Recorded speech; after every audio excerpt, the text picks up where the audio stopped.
The cab pulled up in front of a tumble-down cheap villa in an unfinished cheap neighborhood, the whole place a living monument of the defeat of the speculative builder. Atherton leaped out onto the grass-grown rubble which was meant for a footpath. I don't see Marjorie looking for me on the doorstep. Nor did I saw nothing but what appeared to be an unoccupied ramshackle brick abomination. Suddenly Sidney gave an exclamation. "Hello, the front door's closed." I was hard at his heels. "What do you mean?" "Why, when I went I left the front door open. It looks as if I've made an idiot of myself after all, and Marjorie's returned. Let's hope to goodness that I have." He knocked. While we waited for a response, I questioned him. "Why did you leave the door open when you went?" "I hardly know. I imagine that it was with some dim idea of Marjorie's being able to get in if she returned while I was absent, but the truth is I was in such a condition of helter-skelter that I am not prepared to swear that I had any reasonable reason." "I suppose there is no doubt that you did leave it open?" "Absolutely none, on that I'll stake my life." "Was it open when you returned from your pursuit of Holt?" "Wide open. I walked straight in expecting to find her waiting for me in the front room. I was struck all of a heap when I found she wasn't there." "Were there any signs of a struggle?" "None, there were no signs of anything. Everything was just as I had left it, with the exception of the ring which I trod on in the passage, and which Lessingham has." "If Miss Linden has returned, it does not look as if she were in the house at present." It did not, unless silence had such meaning. Atherton had knocked loudly 3 times without succeeding in attracting the slightest notice from within. It strikes me that this is another case of seeking admission through that hospitable window at the back. Atherton led the way to the rear. Lessingham and I followed. There was not even an apology for a yard, still less a garden. There was not even a fence of any sort, to serve as an enclosure, and to shut off the house from the wilderness of waste land. The kitchen window was open. I asked Sidney if he had left it so. "I don't know, I dare say we did. I don't fancy that either of us stood on the order of his coming." While he spoke, he scrambled over the sill. We followed. When he was in, he shouted at the top of his voice. "Marjorie! Marjorie! Speak to me, Marjorie, it is I, Sidney." The words echoed through the house. Only silence answered. He led the way to the front room. Suddenly he stopped. "Hollow," he cried. "The blind's down." I had noticed, when we were outside, that the blind was down at the front room window. It was up when I went, that I'll swear. That someone has been here is pretty plain. Let's hope it's Marjorie. He had only taken a step forward into the room when he again stopped short to exclaim, "My stars, here's a sudden clearance. Why, the place is empty, everything's clean gone." "What do you mean? Was it furnished when you left?" "The room was empty enough then." "Furnished? I don't know that it was exactly what you'd call furnished. The party who ran this establishment had a taste in upholstery which was all his own, but there was a carpet, and a bed, and lots of things, for the most part, I should have said, distinctly Eastern curiosities. They seem to have evaporated into smoke, which may be a way which is common enough among Eastern curiosities, though it's queer to me." Atherton was staring about him as if he found it difficult to credit the evidence of his own eyes. "How long ago is it since you left?" He referred to his watch.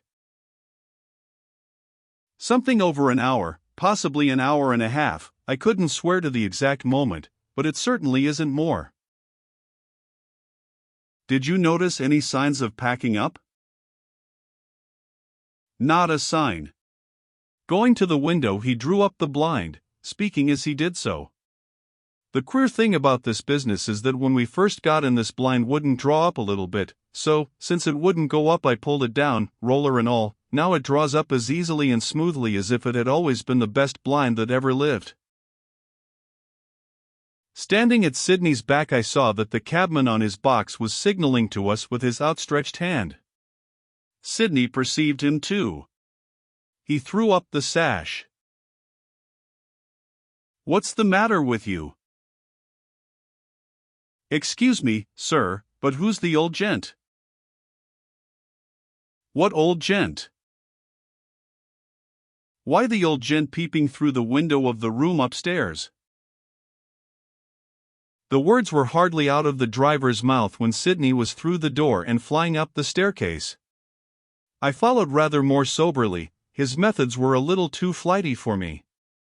When I reached the landing, dashing out of the front room, he rushed into the one at the back, then through a door at the side. He came out shouting, "What's the idiot mean, with his old gent? I'd old gent him if I got him. There's not a creature about the place." He returned into the front room, I at his heels. That certainly was empty, and not only empty, but it showed no traces of recent occupation. The dust lay thick upon the floor. There was that moldy, earthy smell which is so frequently found in apartments which have been long untenanted. "Are you sure, Atherton, that there is no one at the back?" "Of course I'm sure. You can go and see for yourself if you like. Do you think I'm blind?" "Jayou's drunk." Throwing up the sash, he addressed the driver. "What do you mean with your old gent at the window? What window?" "That window, sir."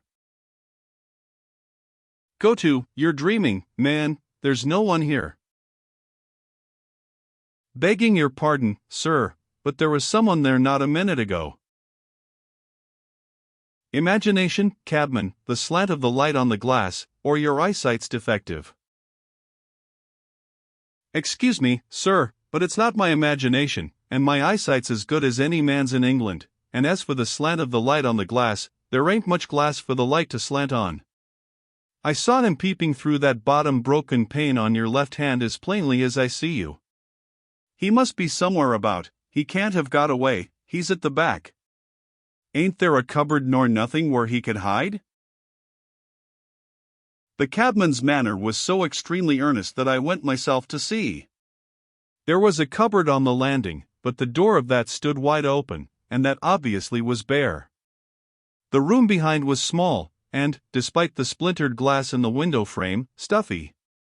Fragments of glass kept company with the dust on the floor, together with a choice collection of stones, brickbats, and other missiles, which not improbably were the cause of their being there.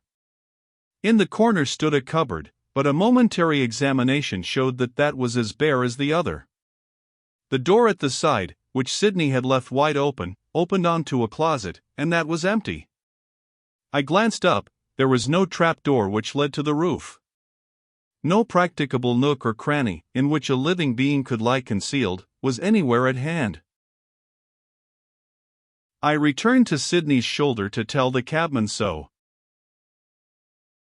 "There is no place in which anyone could hide, and there is no one in either of the rooms. You must have been mistaken, driver."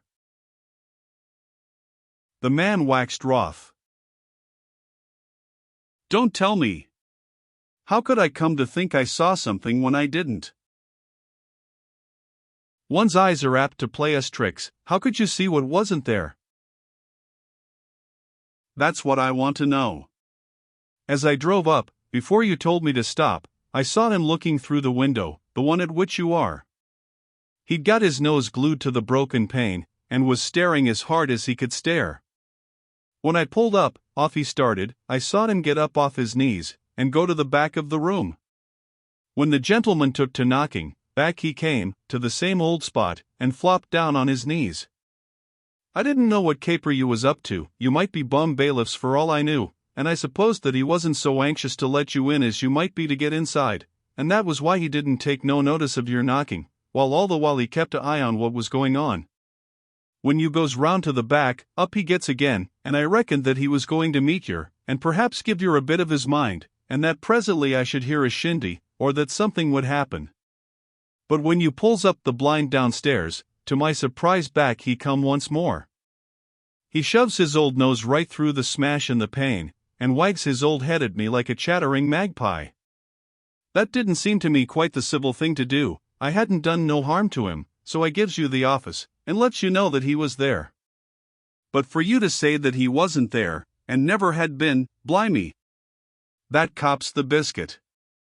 If he wasn't there, all I can say is I ain't here, and my 'orse ain't here, and my cab ain't neither. Damn it, the house ain't here, and nothing ain't. He settled himself on his perch with an air of the most extreme ill-usage. He had been standing up to tell his tale. That the man was serious was unmistakable.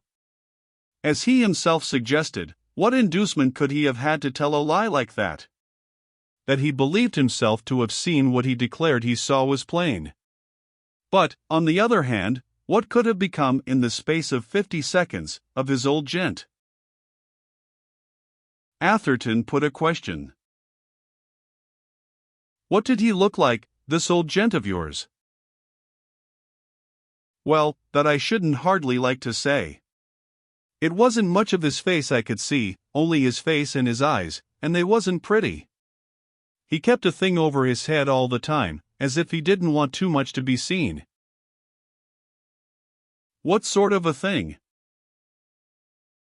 Why, one of them cloak sort of things, like the Arab blokes used to wear what used to be at Earl's Court Exhibition, you know. This piece of information seemed to interest my companions more than anything he had said before. A burnous, do you mean? How am I to know what the thing's called? I ain't up in foreign languages, 'tain't likely. All I know that them Arab blokes what was at Earl's Court used to walk about in them all over the place. Sometimes they wore them over their heads, and sometimes they didn't. In fact, if you'd asked me, instead of trying to make out as I sees double, or things what was only inside my own noddle, or something or other, I should have said this here old gent what I've been telling you about was a Arab bloke. When he gets off his knees to sneak away from the window, I could see that he had his cloak thing, what was over his head, wrapped all round him. Mr. Lessingham turned to me, all quivering with excitement. I believe that what he says is true. Then where can this mysterious old gentleman have got to? Can you suggest an explanation? It is strange, to say the least of it, that the cabman should be the only person to see or hear anything of him. Some devil's trick has been played. I know it, I feel it, my instinct tells me so. I stared. In such a matter one hardly expects a man of Paul Lessingham's stamp to talk of instinct. Atherton stared too. Then, on a sudden, he burst out. By the Lord, I believe the apostle's right, the whole place reeks to me of hanky-panky. It did as soon as I put my nose inside. In matters of prestidigitation, Champnell, we Westerns are among the rudiments. We've everything to learn. Orientals leave us at the post. If their civilization's what we're pleased to call extinct, their conjuring, when you get to know it, is all alive-o. He moved towards the door. As he went he slipped, or seemed to, all but stumbling onto his knees. Something tripped me up. What's this? He was stamping on the floor with his foot. Here's a board loose. Come and lend me a hand, one of you fellows, to get it up. Who knows what mystery's beneath? I went to his aid. As he said, a board in the floor was loose. His stepping on it unawares had caused his stumble. Together we prized it out of its place, Lessingham standing by and watching us the while. Having removed it, we peered into the cavity it disclosed. There was something there. Why, cried Atherton, it's a woman's clothing. They stared at me in silence as I dragged these out and laid them on the floor.